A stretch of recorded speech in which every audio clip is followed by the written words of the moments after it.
பவானி அம்மன் திருக்கோயில், பெரியபாளையம். சென்னையிலிருந்து சுமார் 40 கிலோமீட்டர் தொலைவில் உள்ள பெரியபாளையம் என்ற கிராமத்தில் பவானி அம்மன் கோயில் அமைந்துள்ளது. உத்தரவாகினியாக ஓடும் ஆரணி நதிக்கரையில் புற்று உருவில் அமர்ந்தாள் அன்னை ஆதிசக்தி. அவளோடு பரசுராமரின் அன்னையான ரேணுகாதேவியும் வந்து அமர்ந்து இத்தலத்தை புனிதப்படுத்தினார்கள் என்கிறது தல புராணம். பவானி அம்மனை கிருஷ்ண பரமாத்மாவின் தங்கையாக பாவிக்கிறார்கள். துவாபர யுகத்தில் குழந்தை வடிவிலிருந்த அம்மன் தன்னை கொல்ல முயன்ற கம்சனின் அசுரக்குல அரசன் கோரப்பிடியிலிருந்து தப்பிக்கும் போது அவனுக்கு தனது தமையனான கிருஷ்ண பரமாத்மாவால் ஏற்படப் போகும் துர்மரணம் பற்றி முன்கூட்டியே எச்சரித்த பிறகு ஸ்ரீபவானி என்ற பெயரில் இத்தலத்தில் குடியேற முடிவு செய்தார். இத்திருக்கோயில் சமீபத்தில் மறுசீரமைக்கப்பட்ட பிறகு பவானி அம்மன் மிகவும் ஜொலிப்பதாக பக்தர்கள் பரவசப்படுகின்றனர். நாம் ஆலயத்திற்குள் நுழைந்தவுடன் விநாயகர் தனிச்சன்னதியில் ஸ்ரீயற்புத சக்தி விநாயகர் என்ற திருநாமம் கொண்டு அருள் புரிவதைக் காணலாம். நீண்ட காலம் புற்று வடிவில் தன்னை வெளிப்படுத்திக் கொள்ளாமல் இருந்த பவானி அம்மா ஒருமுறை வளையல் வியாபாரி வழியே தன்னை வெளிப்படுத்திக் கொண்டாள். வளையல் வியாபாரியின் கனவில் வந்த அன்னையின் ஆணைப்படி அந்த புற்றை இடிக்க அங்கு ரத்தம் பீரிட்டு கிளம்பியது. புற்றுக்குள் சுயம்பு ஒன்று இருந்தது. அதில்தான் ரத்தம் வழிந்தது. இன்றும் அன்னையின் வெள்ளைக் கவசத்தை நீக்கிப் பார்த்தால் சுயம்புவின் உச்சியில் கடப்பாறைப்பட்ட வடுவைக் காணலாம். அம்மனின் திருக்கோலம். மூலவரான பவானி அம்மன் வலது கையில் கத்தி, வலது மேல் கையில் சக்கரமும், இடது கையில் அமுத கலசத்தையும், இடது மேல் கையில் சங்கும், முன்புறக் கையில் கபாலம் ஏந்தியுள்ளது. இந்த கபாலத்தில் கலையரசி, அலையரசி, மலையரசி மூவரும் இருப்பதாக ஐதீகம். சங்கு சக்கரம் கொண்ட வைஷ்ணவியாக அன்னை அமர்ந்திருக்கிறாள். இந்த அன்னையின் மடியருகே தலை மட்டுமே கொண்ட சுயம்புவாக ரேணுகா தேவி அம்சமாக மற்றொரு அன்னை காட்சி தருகிறாள். இவளே தொன்மையான தேவி என்கிறார்கள்.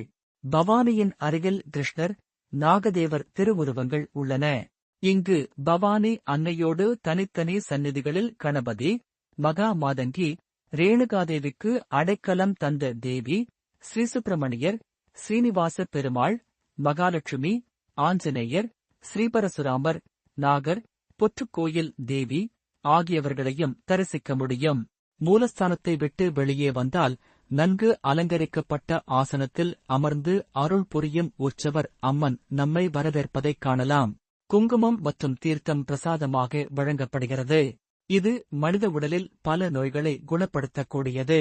அம்மன் தரிசனத்தை சிறப்பான முறையில் முடித்துவிட்டு வரும் வழியில் வெளிப்பிரகாரத்தில் வீற்றிருக்கும் ஸ்ரீ சுப்பிரமணியர், ஸ்ரீனிவாச பெருமாள், மகாலட்சுமி, ஆஞ்சநேயர், ஸ்ரீபரசுராமருடன் விஷ்ணுவின் 10 அவதாரங்களில் ஒன்று மற்றும் நாகர் ஆகிய சந்நிதிகளை தரிசிக்க முடியும். பக்தர்கள் மொட்டை அடித்தும், அங்க பிரதட்சணம் செய்தும், வேப்பிலையை ஆடையாக அணிந்து, பொங்கல் படைத்தும் மற்றும் கரகம் எடுத்தும் என பல வழிகளில் தங்கள் நேர்த்திக் கடனை செலுத்துகிறார்கள். மீனவக்குல பெண்களின் தாயாக இருப்பவள் பவானி. கடலுக்குச் சென்ற தங்கள் கணவன்மார்கள் பாதுகாப்பாக திரும்பி வர பவானியே துணை நிற்பாள் என்பது அவர்களின் நம்பிக்கை. பெரும் போராட்டத்துக்குப் பின்பு உயிர் பிழைத்து கணவன் திரும்பி வந்ததும் இந்த கோயிலுக்கு வந்து தங்களது திருமாங்கல்யத்தை காணிக்கையாக வழங்குவது அந்த பெண்களின் வேண்டுதல். இது இன்றும் நடக்கும் வழக்கம். மழை பொழியவும், காலரா, வைசோரி போன்ற கொடிய நோய்கள் தாக்காமல் இருக்கவும் இவளே காவல் என்கிறார்கள் மக்கள். விரைவில் திருமணம் நடக்க வேண்டும் என்று வேண்டிக் கொள்ளும் பக்தர்கள் தங்களது வேண்டுதல் நிறைவேறியதும் கரகம் சுமந்து வந்து நேர்த்திக் கடனை செலுத்துகிறார்கள். இளைஞர்களும் இளம்பெண்களும் பட்டாடை உடுத்தி சந்தனக் குங்குமம் பூசிக்கொண்டு தலையில் கரகத்தை சுமந்தபடி அம்மனுக்கு பிரியமான இசைக்கருவிகள் முழங்க கரகம் சுமந்து நேர்த்திக்கடன் செலுத்துவார்கள். இது குடைக்கல்யாணம் என்று அழைக்கப்படுகிறது. பிரார்த்தனைகள். உடல் நலம் பெறவும், நீண்ட ஆயுளை ஆரோக்கியத்துடன் அடையவும் பெரியபாளையத்து அம்மனை நினைத்தபடி வருபவர்கள் அதிகம். பெண்கள் கணவன் நோய்வாய்ப்பட்டிருந்தால் தங்கள் மாங்கல்யம் நிலைத்து நிற்க அம்மனை வேண்டிக் கொள்கிறார்கள். பின்னர் தங்கள் தாலியை அம்மனுக்கு காணிக்கையாக செலுத்துகிறார்கள். அம்மனுக்கு உகந்த வேப்பிலைகளை உடலில் கட்டிக்கொண்டு கோயிலைச் சுற்றி வந்து தங்கள் பிரார்த்தனையை நிறைவேற்றுகிறார்கள். நேர்த்திக் கடனுக்கு என்று ஒரு ஆலயத்தை குறிப்பிட வேண்டுமென்றால் அது பெரியபாளையம்தான் என்று சொல்லலாம். எத்தனை விதமான நேர்த்திக் கடன்கள்தான் இங்கு! தீச்சட்டி ஏந்தல், வேப்பம் சேலை உடுத்தல், கோழி சுற்றி விடுதல், உப்பு மிளகு கொட்டுதல், தேங்காய் உருட்டல், அங்க பிரதட்சம், மாவிளக்கல் விளக்கு ஏற்றுதல், துலாபாரம் கொடுத்தல், வேப்பிலையால் மந்திரித்தல், சேலை சாத்துதல், பொங்கல் வைத்தல், மொட்டை அடித்தல், திருமாங்கல்ய காணிக்கை அளித்தல் என ஆலயம் எங்கும் பக்தி அலை பரவி கிடப்பதை காணலாம். அங்க பிரதட்சணம் காலை 5 மணி முதல் 9 மணி வரையும், வேப்பஞ்சேலை நேர்த்திக்கடன் காலை 5 மணி முதல் 12 மணி வரையும், மீண்டும் மாலை 4 மணி முதல் 6 மணி வரையும், கல்யாண கரகம் காலை 5 மணி முதல் 12 மணி வரையும் இங்கு நடைபெறுகின்றது. இங்குள்ள வேப்பமரம் பிள்ளையில்லாத பெண்களின் பெருந்துயரை நீக்கும் சிறப்பு கொண்டது. இங்கு தொட்டில் கட்டி வழிபட்டால் பிள்ளை வரம் கிட்டும் என்பது நம்பிக்கை. நம்பிக்கையோடு இங்கு வந்து பலன் பெற்றவர்கள் இன்றும் சத்திய சாட்சியாக அம்பிகையை கொண்டாடி வருகிறார்கள். ஆடி மாதம் தொடங்கி 14 வாரங்களும் சித்திரா பௌர்ணமி திருநாளும் இங்கு விசேஷம்.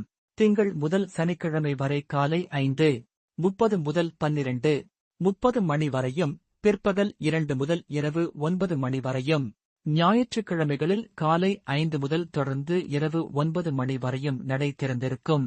தினமும் காலை 8 மணி, நண்பகல் 11 மணி, மாலை 5 மணி என 3 வேளைகளும் பவானி அம்மனுக்கு தீர்த்த அபிஷேகம் செய்யப்படுகிறது. குங்குமமும் மஞ்சளும் கலந்த இந்த தீர்த்தம் தீராத நோய்களை எல்லாம் தீர்க்கும் என்பதால் இது பக்தர்களுக்கும் வழங்கப்படுகிறது. வசதிகள்: பொங்கல் படையலிட 200 அடுப்புகளுடன் மண்டபத்தில் வசதிகள் உள்ளது. முடிகாணிக்கை செலுத்த தனி மண்டபம் கட்டப்பட்டுள்ளது. வேப்பஞ்சேலை பிரார்த்தனை செய்ய வரும் பக்தர்கள் உடைகளை களைந்து வேப்பஞ்சேலை கட்டுவதற்கு வசதியாக ஆண்களுக்கு தனியாகவும் பெண்களுக்கு தனியாகவும் தனி அறைகள் கட்டப்பட்டுள்ளன. பக்தர்கள் கட்டணமின்றி தங்கி ஓய்வு எடுப்பதற்காக 2 அடுக்கு மண்டபம் கட்டி வருகிறார்கள். ஆண்கள் பெண்களுக்கு தனியாக நவீன கழிவறைகள், குளியல் அறைகள் கட்டப்பட்டுள்ளன. பாளையம் என்றால் படை வீடு என்ற பொருளாகும். பெரிய பாளையம் என்றால் பெரிய படை வீடு என்பதாகும். சென்னையில் இருந்து செங்குன்றம் ஊத்துக்கோட்டை வழியாக திருப்பதி செல்லும் நெடுஞ்சாலையில் சென்னையிலிருந்து சுமார் 45 கிலோமீட்டர் தொலைவில் பெரியபாளையம் உள்ளது. Chennai Koyambedu, Vallalar Nagar, Broadway, Red Hills, Tiruvallur, Ponneri, Avadi ஆகிய பேருந்து நிலையங்களிலிருந்து பேருந்து வசதி உள்ளது. ரயில் மூலம் வரவேண்டுமானால் சென்னை சென்ட்ரல், திருவள்ளூர் மற்றும் பொன்னேரி ரயில் நிலையத்திலிருந்து பேருந்துகள் மூலம் பெரியபாளையம் வரலாம்.